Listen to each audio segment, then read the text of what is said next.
Well, hello there. I am so glad we get to hang out in this little corner of the online world. I'm Hanna Hermanson, certified coach, international speaker, author, and founder of Dream Life is Real Life. I've helped hundreds of coaches build, scale, and enjoy their online businesses, essentially make their dream life their real life.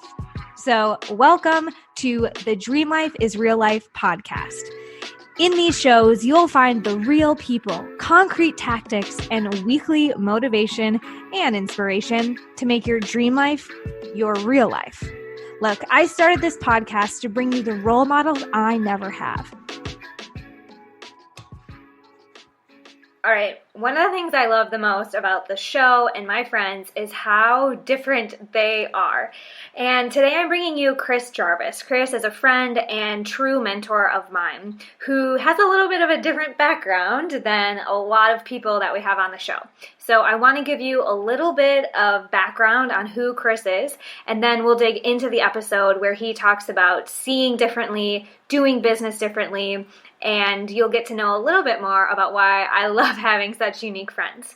But Chris is an applied mathematician and entrepreneurial strategist. Before selling his financial firm, Chris helped thousands of successful professionals and advised multiple billionaires. Since he moved away from that career, he has written 15 or 16 books, including some that we're going to talk about on this show. He's been featured in the Wall Street Journal, LA Business Journal, Personal Finance. He's been interviewed on AE and Bravo. And today we are so fortunate that he is coming in and talking to us about his latest book, Giraffe Money. Get this. Hanna, it is my pleasure always to talk to you, so I'm happy to be here. Yes, yeah. I really wanted to introduce you to the community and the show here because I love what you're doing around this, Giraffe University. In this most recent book, Giraffe Money, See Better Paths to Elevated Wealth. Tell us a little bit about where this book came from. Like, what inspired you to start putting giraffes all over everything and talking about them when it comes to finances? That's three different questions, I think. But start with one. I've worked with really successful people for a long time. So mathematician, actuary, MBA in finance.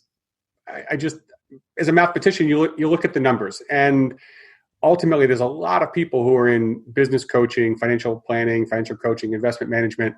And so much of that is really hard to measure. I mean, people try to measure it, but the thing that I always found most interesting was it's pretty easy to measure taxes. And if you save somebody $1 million, you save them $1 million versus, well, I made a good investment decision, but maybe it didn't pan out because of something outside my control or whatever it might be. But taxes was always the quantifiable way. And what I did in my career for a long time was I helped people who made a lot of money save a lot of taxes. And unsurprisingly, the people who made the most money were most interested in saving taxes. And what I really figured out was that the people who make a lot of money, I finally figured out later on when I stopped focusing on how do I help them save the money and how do I build companies to do this, was I went back and started looking at, well, what made them successful? And it turns out that people who make a lot of money, quite frankly, there's no other way to describe it, they do wacky shit. I mean, that's just what it was. So when I did the 6 Secrets to Leveraging Success book, this was the book about what's the difference between the really successful people and super successful people, and the mindset and how do they think differently, and where's the psychology, and then what things do they actually do to grow their businesses. What I found was, especially in this whole pandemic, this book I wrote over the last few months, and it launched in the middle of the pandemic. I think I really started writing it in March, April, was this different perspective. And what I found was that no matter who you are in today's crazy society, whether you're left or right, whether you think coronavirus is the next plague, it's going to take out half of society, or you think it's some left-wing conspiracy, how do you feel about Black Lives Matter? How do you feel about police and government? I don't care how anybody feels and what side they're on any of the major issues, but what I know is that everybody in the last 4 months has somehow changed the way they look at their health and lifestyle, their family, or their business and career. So they all have things that they want to do or things they want to change. And unfortunately, the reason why most people don't turn those things into reality is because of money. And what really is painful about that is that if I were to ask anybody, I mean, if you're listening to this, ask yourself, if someone asked you what's more important, money or your health, everyone's going to say Health. health. If I say what's more important, family or money? Family. What's more important, having a business and career where you have purpose and passion and you love what you do and you have impact, or money? Purpose, passion, impact. Yet 99% of decisions are made because of money. Yeah. Or more importantly, decisions aren't made because of money. So I find that almost everyone answers my health, my lifestyle, my family, my purpose, my passion, my impact, society, community are all more important than money. Yet the reason why people don't do the things that will make them healthier, that will give them a better family, that will allow them to have more impact and passion is because of money. So, the old saying, what you do speaks so loudly, I can barely hear what you're saying. People say that money isn't important, yet most decisions are around money. So writing the Giraffe Money book, for me, it was not just, do you want to start a business and how do you get to the next level? It was, how am I thinking about money? How does money hold me back? And then go to those billionaire clients that I've had the pleasure of working with and countless clients worth $25, $50, $100 million. What did they do to become so successful? Take those ideas and say, what can the average person or above average person do to change the way that they look at money and not be a slave to it, which unfortunately most people are. Yeah. Something I talk to entrepreneurs or clients a lot about is the fact that money is just one form of energy. So like you're saying, like we have all this other wealth that's available to us, yet somewhere we decided that these numbers on a screen or these bags full of gold, like that's what determines our value. So I'm curious for you, Chris, like having the like financial advising background, but also a lot of like the mindset work and the other things I know that you're into. How do you define wealth? How do I define wealth? It's funny. There's a lot of quotes in the book, and one of them, I wish I could pull it up and right now, it would show a real great mastery of the material. But there's a quote at the top of one of the chapters that says, it's from Chris Rock, the comedian, and basically says, wealth isn't about having a lot of money. It's about having a lot of options. And ultimately, that idea of wealth, of what is it you want to do? I think Tony Robbins has a quote that I don't believe is unique to him. I think he might have taken it from Jim Rohn or from somebody else. That was success is doing what you want to do with the people you want to do it when you want to do it as much as you'd like to do it. And so that may sound very Roman Emperor-esque of I'm going to engage in anything I want, when I want, with who I want. But ultimately, that really is the wealth thing. I was on another program yesterday, and so I was talking to someone about that, and I asked the question. I shared a question that I asked with a lot of young students and young entrepreneurs. The question is, you have two people. Person A works 100 hours a week and makes $1 million a year. Person B works 10 hours a week and makes $80,000 a year. Who's more successful? And it's interesting the answers I'll get. Some will say the million, some will say the 80. Of course, I'll ask, why do you say that? And some try and do the math in their head of how much is it per hour and what did I really make? And they say, well, what's the answer? And I said, it just depends on the person. So what is it you want to do with the other time you have? If you're, if you really love what you do and you're trying to stockpile cash to cure cancer, or you're doing something that really matters, then the 100-hour-a-week job might be perfect if that works for you. But for other people, if you're caring for someone who's sick, or you have a spouse with dementia, or you're sailing around the world and you just stop, once a week for a half a day to get some work done when you're in port and go back, either one could be successful. So for me, the wealth is how do you get out of it what you want? And that's really the big difference is the mindset is so important. And that was a lot of the lessons I got from the people in the book was that, and that's, long-windedly 9 minutes later, I'm getting around to your answer of why the giraffe. The really big difference that I found when I was looking at all these outliers is not everybody is Steve Jobs, who's, egomaniac and very focused and just runs people over to get done what they want because they're just so smart and determined. I mean, that is one path to success. But what was really interesting with the success was when I started researching all these people who were super successful, what did they have in common? They were all giraffes. And I don't mean that in a physical, literal sense, or even the metaphor that they're just taller than other people or they stand above. It's more about the giraffe being it's the only animal that has evolved to become more vulnerable. So every other animal that's a prey animal is trying to avoid the predators. You learn how to burrow. You learn how to climb a tree. You develop camouflage. The giraffe has some modest camouflage, but at 18 feet, it's kind of hard to hide. So the giraffe has evolved to create its most vulnerable area, its neck, to be really long, which makes it really easy there's a lot of areas for a lion to bite onto, let's say, if they can get it down. But the benefit of being vulnerable and sticking your neck out is that you get to see things others can't and reach things others won't. So how many people would like to see what's coming down the pike, know what's happening with school, with the election, with the economy? How many people would like to know what's happening in their industry? And I just want to know when I can travel again. When you can travel again. Exactly. Have some idea when you can actually go someplace and have things be open and have it be safe to do so. So that's, those people stuck their necks out so they could see other paths. They got their head out of the weeds. And that really is a big part of, there's so much of my background is strategy, and that metaphor sticks, that you've got to get your head out of the weeds. If you think of the alternative to the giraffe, I think of the opposite in the book. I talk about zebra, and that they're in a herd, their heads are down literally in the grasses and the weeds eating. And when you lift your head up, like the only thing you see is the ass in front of you. And in a herd, you do what the ass in front of you does. And so there's a chapter which you read where one of the lines is, avoid the masses. Sometimes the M is silent, right? And and you be really careful of just doing what other people do because other people are doing it. But that's the herd mentality of, we'll all do this, so we'll all be in it together. So you don't need to worry about getting a bad result. We're all going to get the same result. People who are super successful, the giraffes, aren't in herds. They can go other places to reach things others can't. Giraffes eat leaves at the top of a tree.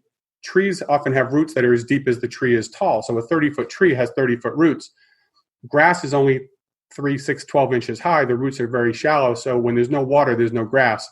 But you can have trees in the desert. So you find that most people, that part of the metaphor really sticks, that super successful people find trees in the desert. They find a way to find success. Not just sustenance, but they don't just survive, they thrive in places that nobody else can go.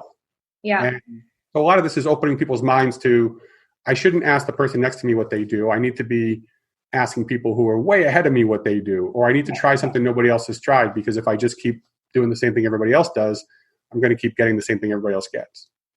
Right. And this is really tricky for a lot of people that I work with or talk to who are zebras, right? They're in a pack. It's been comfortable for them. They might have been looking down. And even for me, like, I got myself to an okay patch. Like, I was eating grass of thought leaders or entrepreneurs, but I was still looking around at everyone else's ass. And this is so easy with social media, with all the noise in our faces of like how I did this, how they got that. And we duplicate what other people are doing because it seems to have worked for them. So you mentioned one thing, right? Talking to people who are way ahead of you to grow that neck or grow that giraffeness. And you helped me a lot, like pull my head up. But what are some other ways that we can become more giraffe-like if we're in a herd right now?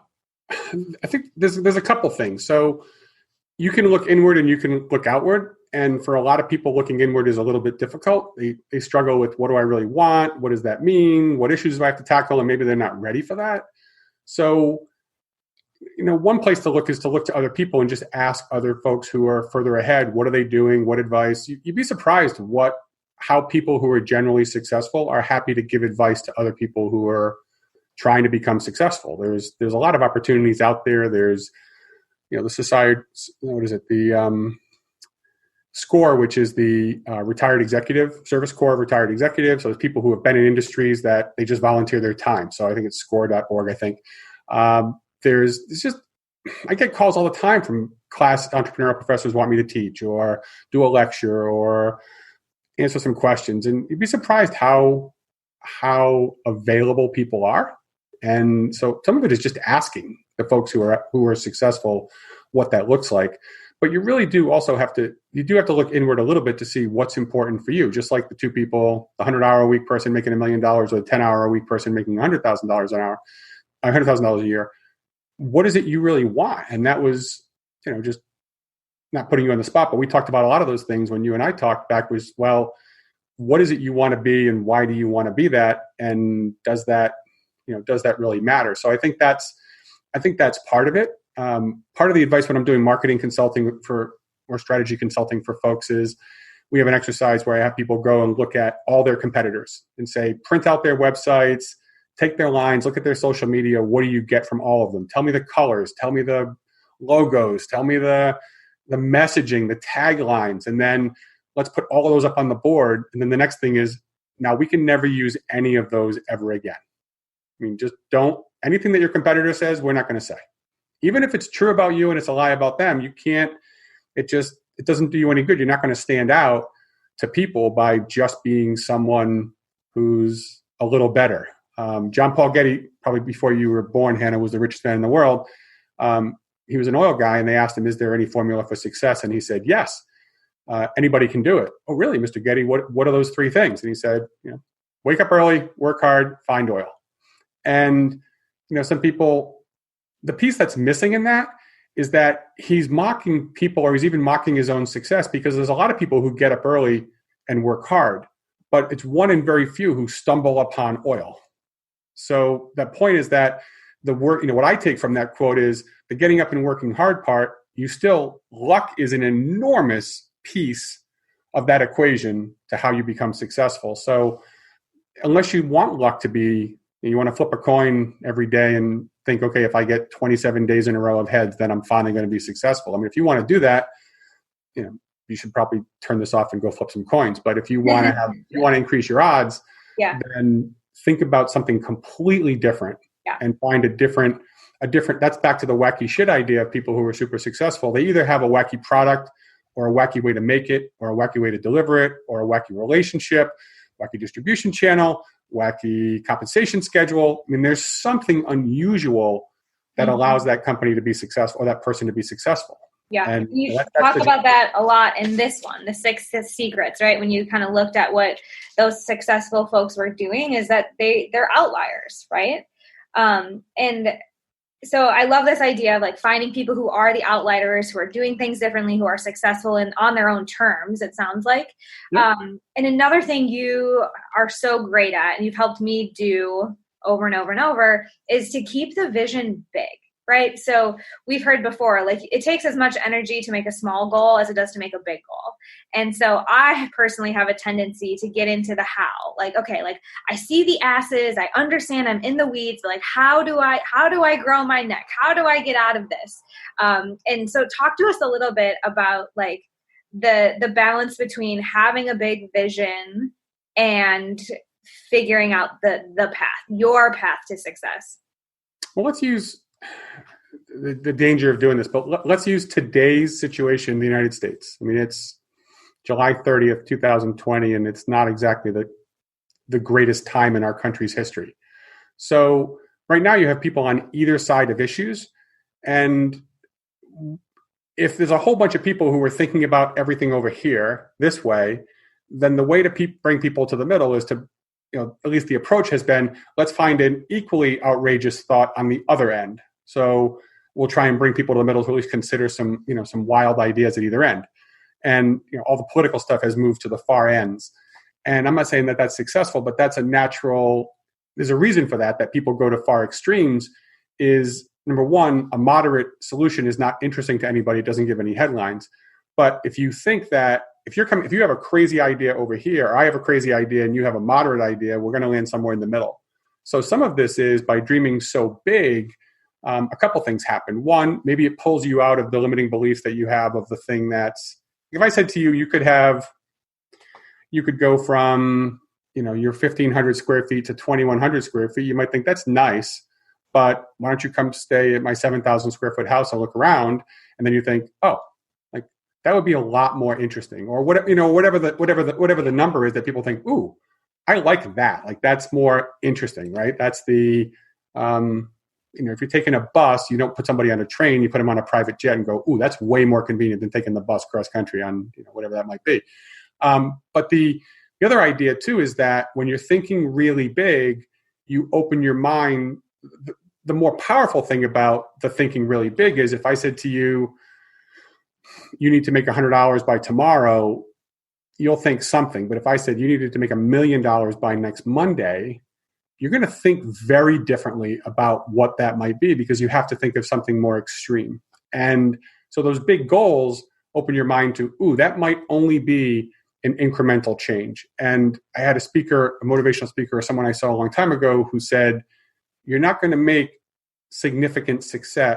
You're not going to have monumental growth with minimal change. You can't just alter your course a little bit and make little differences. And most people major in minor things. They think about, if I could do this, if I got 5 more minutes here, if I saved a few dollars here, if I did this. Mm-hmm. But those are the things that don't get you thinking differently on, if your income was $250,000 last year, great. What would you have to do to make $2.5 million next year? Like, what would that require? And what happens is you start thinking about leverage.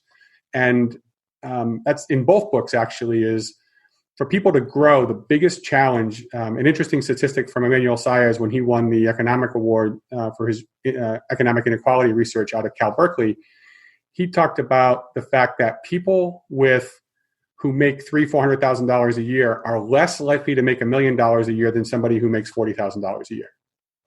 Now, that doesn't make any sense. That's the crazy story that you've heard people say, well, you can boil frozen water faster than you can boil room temperature water. Well, that's physically impossible because the water has to go from frozen to room. Like, it has to pass through that. But what we find is that for income, if you could go to work every day and bill people $250 an hour, you're not likely to gamble that away and to build something that's going to be so backloaded that you might make $20 million. But the person who has no way, because of education, racial inequality, social problems, it doesn't matter what it is, you're not a tall white guy like I am. Whatever the thing that's holding you back, if you don't have any of those ways to do that, the only way for you to live a moderately successful life is for you to be super successful, because no one's going to pay the person with an 8th grade education $400 an hour for advice. So they got to go build the crazy thing. Yeah, so it just it just makes you think so much bigger. And what's really important with that is you stop. If I told you had to make 20% more money next year, you'd start thinking about, how do I make 10% more? How do I save a few dollars? Yeah. But if you have to make 50 times the money next year, it's no longer about you.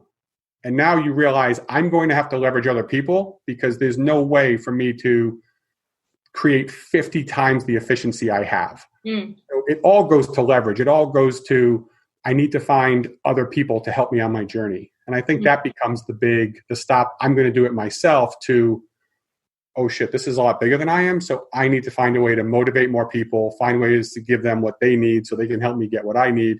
And it just creates more of a crowd, in a mix of metaphors. There's a crowdfunding in there, and there's a lot of different elements to that. People are majoring in minor things. I just want to say that again for the people in the back. And this is really scarcity versus abundance mindset, right? That like, okay, I have to save my pennies for a rainy day and like hoard and like tighten up, scarcity versus abundance. Okay, if I want to be in a different place, I have to do things differently. And, this kind of is very pertinent to me right now because I have to be very conscientious of who I take advice from. Are the people who are telling me to slow down, to be quiet, to stop, to play it safe, like, do I want to replicate what they have? Or do I want to be very different? And do I want to do things differently? And do I want to think about it differently? And maybe ruffle some feathers along the way, but trust that if I challenge my brain to make a crazy, massive, audacious goal, at least I'll land among the stars, right? Shoot for the moon, land among the stars, which is a very different path than most people, in a lot of my like inner circles historically have been. So I know listeners right now, they're with you, Chris. They're like, yep, big goals. That makes sense. I'll go to the extreme. What happens if I do fall short? If I do fall among the stars? How do you grapple with setting big goals and maybe not having it all come to fruition? Well, it's never going to. So this idea that you're going to make it on the first try, to be that confident now, yet you never tried it before seems a little crazy. So I would go see a neurologist and figure out what happened. But you're going to fail, but that's it's the term fail that really causes problems. The people who are super successful, one of the chapters of Six Secrets is embrace and welcome failure. And the idea is you're going to learn from the things that you had. The financial firm that I sold for millions of dollars started as a pharmaceutical ad agency. Then it became a marketing company. Then it became a legal referral business. Then it became a financial referral business. Then it became a large brokerage agency. Then it was a company I got kicked out of. It had to start over again. And then, there's just all businesses change and people change over time. So whatever you think it is, I've never seen a business plan ever that somebody looked back and said,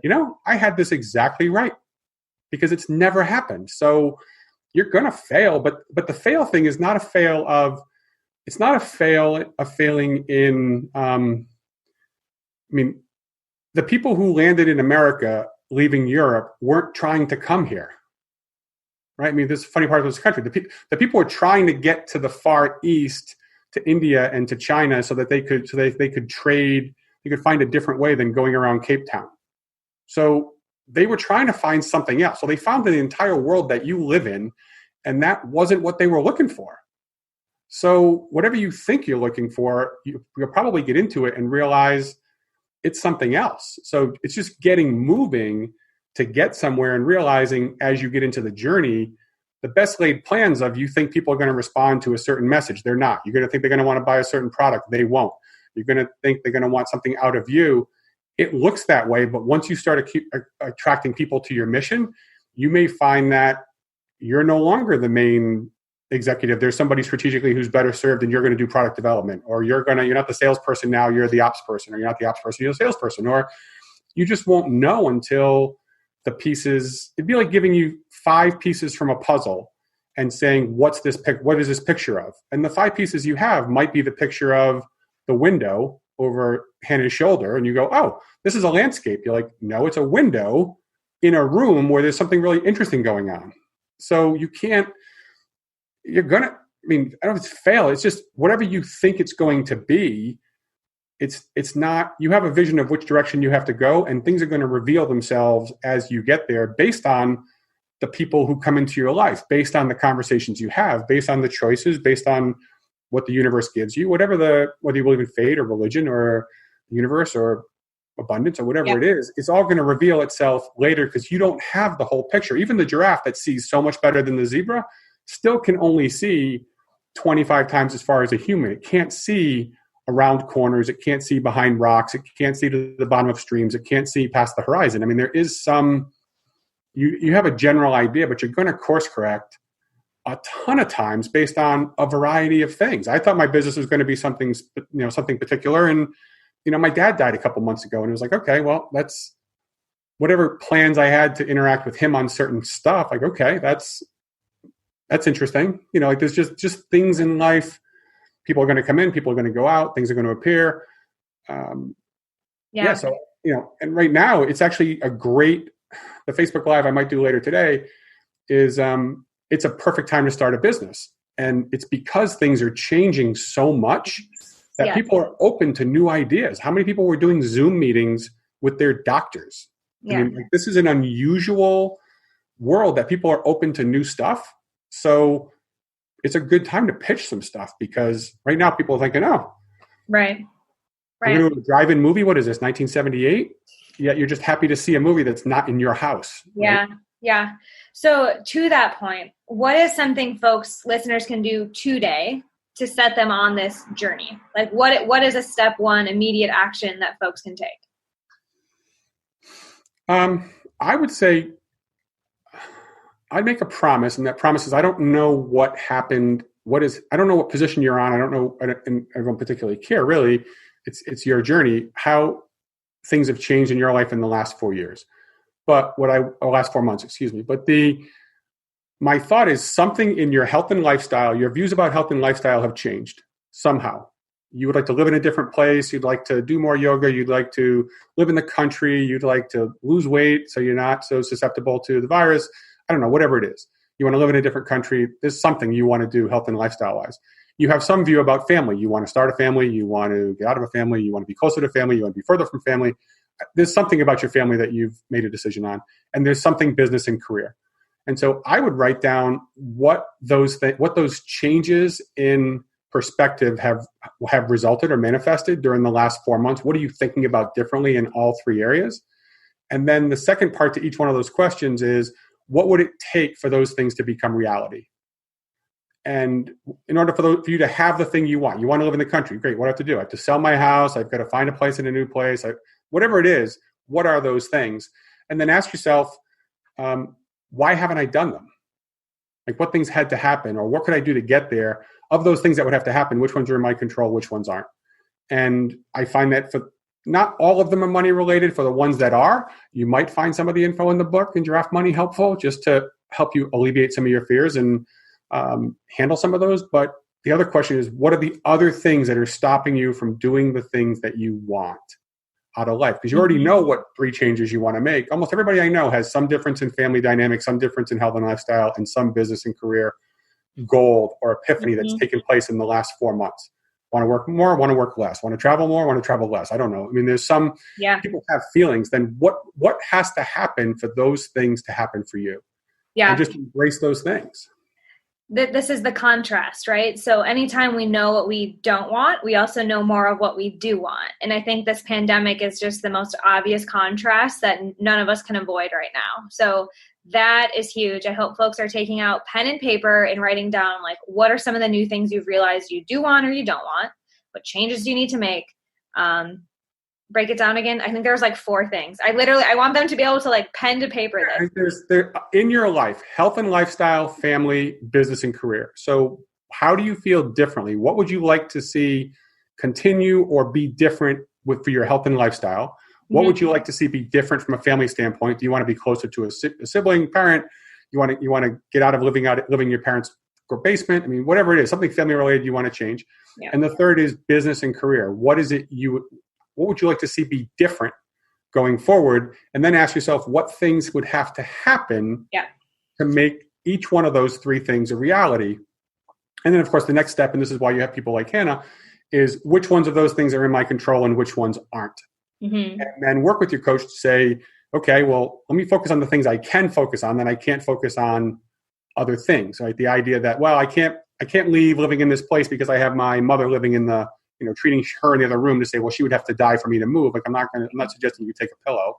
I'm just saying, like, you can realize that one is outside your, outside of what you can do right now. So just accept the fact you can't do it, and you have that responsibility. It's important to you, and then go do the other things, and then you can come back to that one. Amazing. Yes, so much. And this really is that starting to see a different path, right? You're not the victim. It's not all a mess. Like, let's really break it down and just start to get on a path. It will change. It will get crook-eyed, but at least you're moving forward to that big vision that Chris is so passionately sharing and inspiring us to commit to. So where can people continue this conversation and learn more about you and giraffes, Chris? Where can they go? So website, you can go to chrisjarvis.me. You can go to giraffeu.com, which is actually in process right now. So it's early stage, but that's a place for entrepreneurs to figure things out and meet with other people. And so all that's in process, so folks can get a sneak peek at that through you. I haven't given that URL to anybody yet, so you guys are first. Either place. So find me, and I'm on all the usual social media joints, and you can look around. If I can be helpful or can stimulate you or disrupt you a little bit if you need it, I'm there to do it. If you're really comfortable where you are, don't follow me. I'm not good. I love it. Thank you so much, Chris Jarvis. This was mind-blowing and actionable, which we always appreciate here. So friends, I'll be back next week with another inspiring guest that will help you make your dream life your real life. All right, and that's a wrap for our Dream Life is Real Life show today. Thank you for hanging out with me, Hanna Hermanson, and our inspiring community here. Be sure to visit dreamlifeisreallife.com/show to get all of the resources and more that we talked about today so that you can keep building, scaling, and enjoying your dream life and business. Until next time.